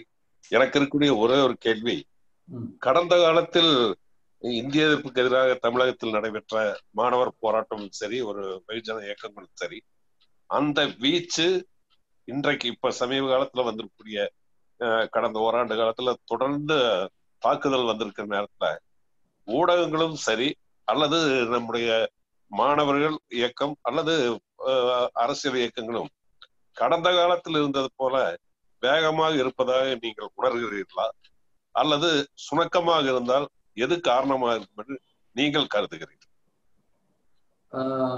மொழி சிக்கல் மட்டும் கிடையாதுங்க. எல்லா பிரச்சனைகள்லயும் இப்ப தமிழ்நாடு ஒரு விதமான குழப்ப மனநிலையில் இருக்குன்னு தான் நினைக்கிறேன். இன்றைய தலைமுறை கூட மொழி சிக்கல்ல ரொம்ப தெளிவாக தான் இப்ப எல்லாரும் பேசுறாங்க. இந்தி திணிப்புக்கு எதிரான உணர்வு மறுபடியும் சூடுபிடித்திருக்கிறது, கடுமையாக இருக்கிறது. ஹிந்தி தெரியாது போல டிஷர்ட் அந்த ஒரு உணர்வு கூட அதுல இருந்து வந்ததுதான். அதை நம்ம குறைச்சு மதிப்பிட முடியாது. ஆனா அது இடஒதுக்கீடு, மொழி பிரச்சனை, சுற்றுச்சூழல் பிரச்சனை, நீட்டு எல்லாத்துலயும் பாத்தீங்கன்னா போராட்ட உணர்வு பொங்கி வருவதும் அதனால் ஒரு மிகப்பெரிய இயக்கமாக மாறாததுமான ஒரு சூழல் இருக்கிறது. அது முக்கியமான காரணம் நம்ம கட்சிகளின் தோல்விதான். 65 மொழி போராட்டம் ஏற்கனவே திமுக களத்துல உருவாக்கின சில செயல்பாடுகளின் விளைவாகவும், அதன் பிறகு தன்னிச்சையாக மாணவர்களும் தமிழாசிரியர்களும் தமிழ் அறிஞர்களும் மேற்கொண்ட செயல்பாடுகளின் விளைவாகவும் சேர்ந்து உருவானது. ஆனா அதை அமைப்பாக மாற்றி அதை ஒரு அரசியல் வடிவத்துக்கு கொண்டு போய் அதுவே தேர்தல் வெற்றிக்குமே காரணமாக இருக்கக்கூடிய அளவுக்கு அதை மாற்றியதுல திமுகவுக்கு பெரிய பங்கு. மக்கள் போராட்டத்தை ஒரு அரசியல் அதிகாரத்துக்கான போராட்டமாக இணைத்தது. பலருக்கு பலவிதமான விமர்சனங்கள் இருக்கலாம், ஆனா அது நடந்ததுங்கிறது உண்மைதான். ஆனா இப்போ நடக்கக்கூடிய பெரும்பாலுமான போராட்டங்கள் கட்சிகளால் வழிநடத்தப்படல, சின்ன சின்ன அமைப்புகளால் போகிற போக்குல நடக்கக்கூடிய செயல்பாடுகள்ல தான் அது நடக்கும். கட்சிகள் துணை நிற்கலாம், ஆனா கட்சிகள் முன்முயன்று திட்டமிட்டு தங்கள் அணிகளெல்லாம் ஈடுபடுத்தி அதை செய்யல. இப்போ பேரு சொல்ல விரும்பல, எந்த ஒரு கட்சியும், தமிழக அளவில் இருக்கக்கூடிய எந்த ஒரு கட்சியும் கடந்த 10 ஆண்டுகள்ல அவர்கள் முயற்சி எடுத்து மிகப்பெரிய லட்சக்கணக்கான மக்களை அணிதிரட்டி ஒரு மாதம் தமிழ்நாடு முழுக்க குழுங்குற மாதிரி போராட்டம் நடத்தி நீங்க பாத்தீங்களா? ஜல்லிக்கட்டு போராட்டம் கூட அதுக்கு வெளியே நடந்ததுதான். ஆக மக்கள் மத்தியில் இருக்கக்கூடிய உணர்வுகளை அரசியல் அணியாக மாற்ற தவறுகிற முதல் குற்றம் கட்சிகளுடையது. கட்சிகள் சரியில்லாத இடத்துல வந்து ஊடகங்கள் சரியா இருக்கணும், பத்திரிகையாளர்கள் சரியா இருக்கணும், மற்றவங்க சரியா இருக்கணும் எதிர்பார்க்கறது எனக்கு நியாயமாவே படலை. ஆனா மக்கள் மத்தியில அந்த உணர்வுகள்லாம் கணன்று விழுகிற காரணத்தினாலதான் குறைந்தபட்சம் தேர்தலில் வந்து மோடிக்கு பாடம் சொல்றாங்க, மோடி வரும்போதெல்லாம் திரும்பி போட்டு போராடுறாங்க, மீம்ஸ் போட்டு கலாய்க்கிறாங்க, சமூக ஊடகங்கள்ல நார கிழிக்கிறாங்க, இந்த ஆட்சியாளர்களை வந்து எவ்வளவு பகடி செய்ய முடியுமோ அவ்வளவு பகடி செய்யறாங்க. இதெல்லாம் வந்து மக்கள் மத்தியில் இருக்கக்கூடிய எதிர்ப்புணர்வின் அடையாளம். அதனால இங்க பெரிய தோல்வி அடைந்திருப்பது கட்சிகள் தான். கேட்க வேண்டியது அவ்வளவுதான் நினைக்கிறேன். வாங்க அதோட எம்.வி. ராஜன் வாங்க. தொடர ஒரு நீண்ட உரைக்கும் விவாதத்துக்கும் உரிய ஒரு சப்ஜெக்டை வந்துட்டு ரொம்ப ஒரு சுருக்கமா நம்ம வந்து இந்த மெய்நிக சிந்தத்தை நிகழ்த்தியிருக்கோம். ஏன்னா இந்த மொழி பற்றிய விஷயங்களை பேசுறப்ப கொஞ்சம் நீண்ட இன்னும் பல விளக்கங்கள் தர வேண்டிய நிலைமையில இருந்தாலும் நீங்கள் அந்த காலத்தை கருதி கொஞ்சம் ரொம்ப சுருக்கமா சொல்லியிருக்கீங்க. 2019 தமிழக அரசு மகாத்மா காந்தி பற்றிய ஒரு கட்டுரை எழுதுவதற்காக கல்வித்துறை சுற்றறிக்கை அனுப்பி ஜனவரியில அவங்க அனுப்பின சுற்றறிக்கையில சொல்லப்பட்ட விஷயங்கள் என்னன்னு பார்த்தீங்கன்னா, மகாத்மா பற்றி சுருக்கமாக எழுதுங்கள் அப்படின்னு சொல்லிட்டு, அதில் நீங்கள் எழுதக்கூடிய மொழி என்பது ஆங்கிலமும் இந்தியும். அப்போ ஆங்கிலம் இந்தி என்ற விஷயத்த நீங்க எப்படி பாக்குறீங்கிறத, அதாவது இது வந்துட்டு அரசியல் சார்பாக நம்ம எப்படி பாக்குறோம், இது எப்படி இந்த தமிழக அரசு இவ்வளவு பகிரங்கமாக, அதாவது தமிழை புறக்கணித்து இந்த அளவிற்கு இந்தி மொழி மற்றும் ஆங்கிலத்திற்கு ஒரு முன்னுரிமை கொடுத்து பள்ளிகளுக்கு இப்படி ஒரு சுற்றறிக்கை அனுப்பி வைக்கக்கூடிய ஒரு விஷயத்த நீங்க எப்படி பாக்குறீங்க? ஒரு விஷயம். இன்னொன்னு, மோடியை பொறுத்தளவு என்னன்னா, அவரு புறநானூறு, திருக்குறள் இதெல்லாம் வந்துட்டு பல இடங்களில் மேற்கோள் காண்பித்தாலும் கூட அதெல்லாம் முழுவதுமாக அரசியல் என நீங்கள் பார்க்கிறீங்களா? இது முழுக்க முழுக்க அரசியல் தான், அதுல ஒன்றும் சந்தேகமே இல்லை. இருந்தாலும் இதை மக்கள் எப்படி எதிர்கொள்கிறார்கள் என்கிற ஒரு கேள்வி இருக்கின்றது. அப்ப சில குரூப், அந்த உயர் ஜாதி குரூப் எல்லாம் வந்துட்டு அதை பயங்கரமா அப்ரிஷியேட் பண்ணி போய் கூட்டிட்டு, நம்மை போன்ற இடதுசாரி, இன்னைக்கு கம்யூனிஸ்ட் கட்சியாக இருக்கட்டும், இடதுசாரிகளா இருக்கட்டும், அவங்க எல்லாம் இதை வந்துட்டு எப்படி பாக்குறாங்க அப்படின்னா, அதுக்கு எந்த அளவிற்கு நம்ம வந்துட்டு ஃபைட் பண்றோங்கிறது ஒரு இடத்துல இருந்தா கூட, இடதுசாரிகளோட செயல்பாடு இந்த இடத்துல வந்துட்டு ரொம்ப மைல்டா இருக்கக்கூடிய ஒரு சிச்சுவேஷன் இருக்குங்கிற லெவலும் இருக்கு. ஏன்னா மொழி கொள்கையில பல்வேறு நிலைப்பாடுகள் எடுக்கக்கூடிய கட்சிகள் இருக்கக்கூடிய சூழலில் இடதுசாரிகள் செயல்பாடு சரிதானா என்ற ஒரு கேள்வி எழுது. நன்றி. முதல்ல தமிழ்நாடு அரசாங்கம் சொன்னதை பத்தி சொன்னீங்க. அதுல என்ன ஆச்சரியம், எடப்பாடி அரசாங்கம் செய்து வருகின்ற தொடர்ச்சியான துரோக செயல்பாடுகள் அது ஒண்ணு. அதுக்கு மேல அதை தொடர்ச்சி எல்லாரும் தான் எதிர்க்கிறோம். இது வந்து தொடர்ந்து நடக்கும், இனிமே தொடர்ந்து நடக்கும். அதை நம்ம கடுமையாக எதிர்க்க வேண்டிய அவசியம் இருக்கிறது. இது ஒரு புள்ளி மட்டும்தான், நிறைய இருக்கு தொடர்ந்து எடுக்க வேண்டிய இருக்கிறது. நீங்க சொன்ன 2வது கேள்விதான் எனக்கு முக்கியமானதா தெரியுது. இடதுசாரிகளுடைய நிலைமை என்ன, நிலைப்பாடு என்ன, பங்களிப்பு என்னன்னு பார்க்கும்போது தமிழ்நாட்டுல வந்து எல்லாரும் ரொம்ப சரியாக நிலைப்பாடு எடுக்கிறாங்க. சிபிஐயா இருந்தாலும் சிபிஎம்மாக இருந்தாலும், தமிழ்நாட்டில் இப்ப காங்கிரஸ் கட்சியை கூட மொழி பிரச்சனையில வந்து மிக கடுமையாக இந்தி திணிப்புக்கு எதிராக பேசுறாங்க. பல தகவல்கள் பேசி நான் கேட்டிருக்கேன். தமிழ்நாட்டுல வந்து எனக்கு தெரிஞ்சு பிஜேபி தவிர எல்லாருமே இந்தி எதிர்ப்பாளர்கள் தான். ஆனா அந்தந்த கட்சிகளின் அனைத்து இந்திய தலைமைய கொள்கை என்று நாம் கேள்வி கேட்டிருக்கோமா? கம்யூனிஸ்ட் கட்சி சிபிஐயா இருக்கட்டும், சிபிஎம்மா இருக்கட்டும், காங்கிரஸா இருக்கட்டும், எந்த கட்சியா இருக்கட்டும், மொழி பிரச்சனையில அனைத்து இந்திய கட்சியினுடைய நிலைப்பாடு என்ன? அவர்கள் செல்வாக்காக இருக்கக்கூடிய மாநிலங்கள்ல, செயல்படக்கூடிய மாநிலங்கள்ல மொழி பிரச்சனையை பேசி இருக்கிறார்களா? அதுக்காக போராடி இருக்கிறாங்களான்னு நாம் கேள்வி கேட்டிருக்கோமா? அப்ப என்னன்னா, மறுபடியும் தமிழ்நாட்டு பிரச்சனையா தானே பேசப்படுது. தமிழ் பிரச்சனை மட்டுமா அது? இது வந்து வங்காள மொழிக்கு பிரச்சனை இல்லையா? மலையாள மொழிக்கு பிரச்சனை இல்லையா? காஷ்மீரி மொழிக்கு, மராத்தி மொழிக்கெல்லாம் பிரச்சனை கிடையாது. ஆக இந்தியாவில் இடதுசாரி இயக்கங்களே கூட தொடர்ச்சியாக வந்து இந்த விஷயத்த தவறு செய்து கொண்டு வருகிறது. நீங்க மேற்கு வங்காளத்துல போனா எனக்கு நிறைய நண்பர்கள் இருக்கிறாங்க மொழி உரிமை போராட்ட களத்துல. அவர்களுடைய அத்தனை கோபமும் அவங்க 25 வருஷமா ஆட்சி செஞ்ச லெப்ட் பார்ட்டிஸ் மேலதான் இருக்கு. வங்காள அடையாளம், வங்காள மொழி, வங்காள உணர்வுக்கு எதிராக இடதுசாரிகள் ரொம்ப தூரம் போயிட்டாங்க. இந்திக்கு எவ்வளவு முக்கியத்துவம் கொடுக்கக்கூடிய நிலைமை வந்து உருவாயிடுச்சு அப்படின்னு வந்து இன்னைக்கு வந்து இளைஞர்கள் வந்து பேசுறாங்க வெஸ்ட் பெங்கால்ல. அதை மமதா பானர்ஜி திறமையாக அதை வந்து பயன்படுத்திக்கிறாங்க. மமதா பானர்ஜியும் ஒன்றும் மொழி போராளிலாம் கிடையாது. அவங்க ரொம்ப ரொம்ப சாதாரணமான ஒரு அரசியல்வாதி, பதவியை பற்றி வேற எதை தவிர வேற எதையும் கவலைப்படாத ஒரு அரசியல்வாதி. ஆனா அங்க இருக்கிற அந்த உணர்வை வந்து அவங்க தான் கையில் எடுத்தாங்க. மொழி பிரச்சனையாக இருக்கட்டும் என்ன இருக்கட்டும் அவங்க தான் கையில் எடுத்தாங்க. கம்யூனிஸ்ட்ல கையில் எடுத்திருக்க வேண்டிய விஷயத்தை அவங்க தான் கையில் எடுத்தாங்க. என்னை பொறுத்தவரையில இந்தியாவில் அது சிபிஐஓ சிபிஎம் அல்லது ஈவன் எம்எல் மாவோயிஸ்ட் யாருன்னா வச்சுக்கோங்க, மொழி பிரச்சனையில வந்து மிக தெளிவான முடிவுகளை எடுக்கிறது அப்படிங்கிறது பல இடங்கள்ல வந்து அந்தந்த மாநிலத்தில் உள்ள தேவைக்கு ஏற்பதான் இருந்திருக்கு.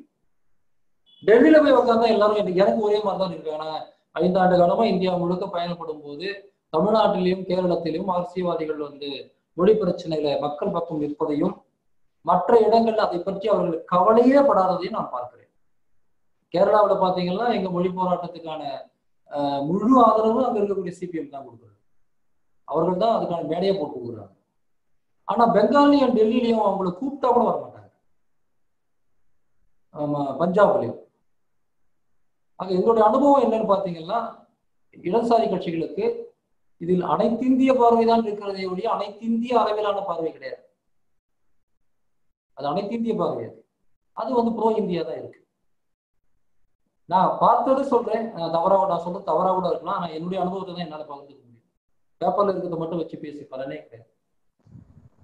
என்னை பொறுத்தவரையில கர்நாடகத்துல கூட வந்து இடதுசாரிகள் வந்து அங்க இருக்கிற மொழி உரிமை போராளிகளோட கை கொடுக்க தயங்குறாங்க.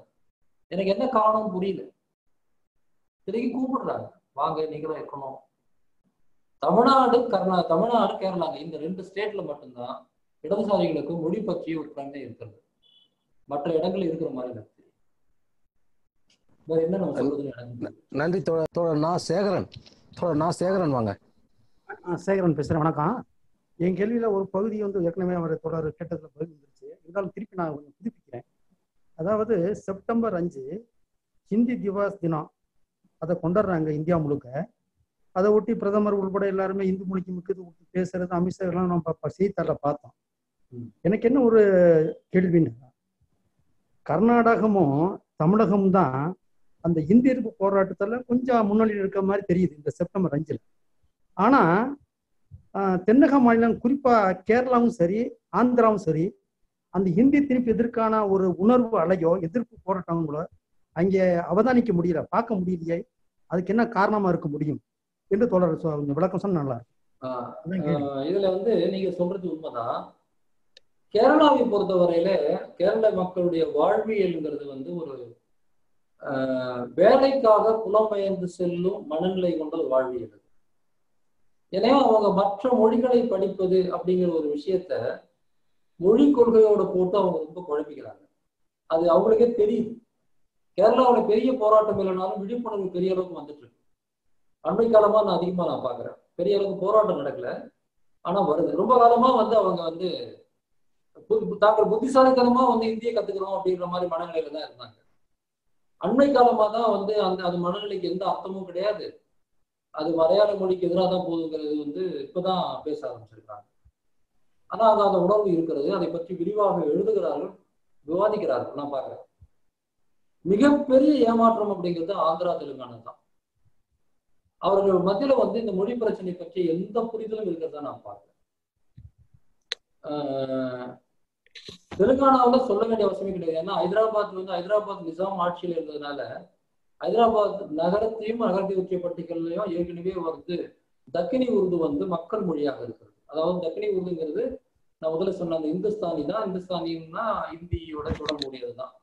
எனவே அவர்களுக்கு இந்திங்கிறது வந்து ஒரு புரியும். ஹைதராபாத்ல போனீங்கன்னா இந்தி பேசுறது வந்து தெலுங்கு பேசுறதை விட அதிகமா இருக்கு. ஆக அவர்கள் வந்து அது ஒரு பெரிய பிரச்சனையா பார்க்கல. ஆந்திர பகுதியிலுமே வந்து காலங்காலமாக வந்து தமிழ்நாட்டுல மொழி போராட்டம் நடந்த போது கூட கர்நாடகத்திலையும் மகாராஷ்டிராவிலையும் ஈடுபட்ட அளவு கூட ஆந்திராவில் வந்தது கிடையாது. இதுல மட்டும் கிடையாது, ஒரு தேசிய இன அடையாள போராட்டங்கள் வரும்போதெல்லாம் கூட தெற்குல வந்து தமிழ்நாடு, அதுக்கப்புறம் கர்நாடகா தான். கேரளா கொஞ்சம் தூரத்துல 3வது இடத்துல வருவாங்க.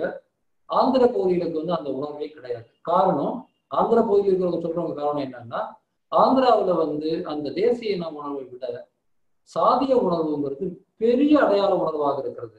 இங்கேயும் ஜாதி உணர்வு இருக்கு, ஆனால் அது சிற்றடையாளம், சின்ன அடையாளம். ஆந்திராவில் வந்து சாதி அடையாளங்கிறது மேக்ரோ ஐடென்டிட்டியா இருக்கு, பெரிய அடையாளமாக இருக்கு.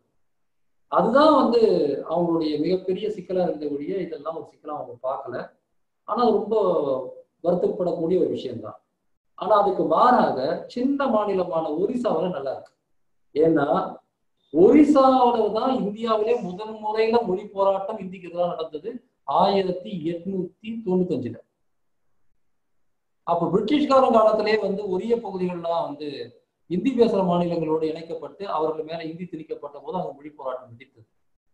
அப்படி வெடித்த மொழி போராட்டத்தின் விளைவாகத்தான் ஒரியா என்கிற மொழிவாரி மாநிலமே முதல்ல உருவாக்கப்பட்டது பிரிட்டிஷ்காரன் காலத்துல 1936. ஆக ஒரிசாவில வந்து மொழி உணர்வுங்கிறது இருக்கிறது, மகாராஷ்டிராவில் இருக்கிறது. ஆனா ஆந்திராவில வந்து கிட்டத்தட்ட கிடையாது. கேரளாவில் அது நிருபூத்து நெருப்பு போல இருக்கு, அது பெருசா வர வாய்ப்பு.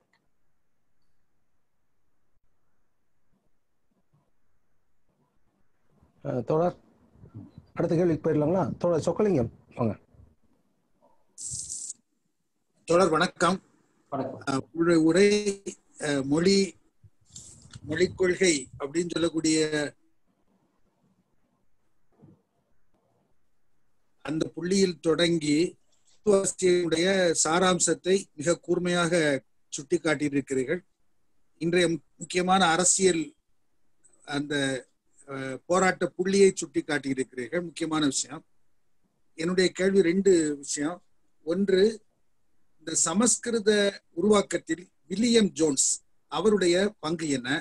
அதுபோல சமஸ்கிருதம், இந்தி, பகவத்கீதை இந்த உருவாக்கத்தில் கீதா பிரசனுடைய பங்கு என்ன? அது பற்றி கொஞ்சம் விளக்கினால் பயனுள்ளதாக இருக்கும். இந்த விஷயங்களை பற்றி நானும் நிறைய படிச்சிருக்கிறேன். ஆனா விரிவாக பேசுற அளவுக்கு வந்து என்னால உடனடியா செய்ய முடியாதுன்னு நினைக்கிறேன். காரணம் என்னன்னா, ஒரு மேலோட்டமான தரவுகள் தான் என்கிட்ட இருக்கு. எனவே நான் வந்து இதை பத்தி விரிவாக சொல்ல முடியுமான்னு தெரியல. ஆனா என்ன நான் உறுதியா சொல்ல முடியும்னா, இந்த சமஸ்கிருத மயமாக்கம் என்கின்ற இந்திய அரசியலை, நவீன அரசியலை வந்து இந்த சமஸ்கிருத மயமாக்கம் என்கிற இந்த ப்ராசஸ்ல வந்து பிரிட்டிஷ்காரர் காலத்துல முகலாயர்களுக்கு எதிராக இருந்த இந்து அறிஞர்களும் அந்த முகலாயர்களை வீழ்த்த வேண்டும் என்கிற நிலையில் இருந்த பிரிட்டிஷ்காரர்களும் சேர்ந்து உருவாக்கின ஒரு மொழி அடையாளம் தான் இந்திய அடையாளமே என்பதுதான் உண்மை. சமஸ்கிருதம், இந்தி ரெண்டுத்துக்குமே. அதாவது வந்து இந்தியாவில் முகலாய வீழ்ச்சியை வீழ்த்த வேண்டிய ஒரு தேவை பிரிட்டிஷ்காரர்களுக்கு இருந்தது. அதே தேவை வந்து இந்து உயர்ஜாதி அறிஞர்களுக்கும் இருந்தது.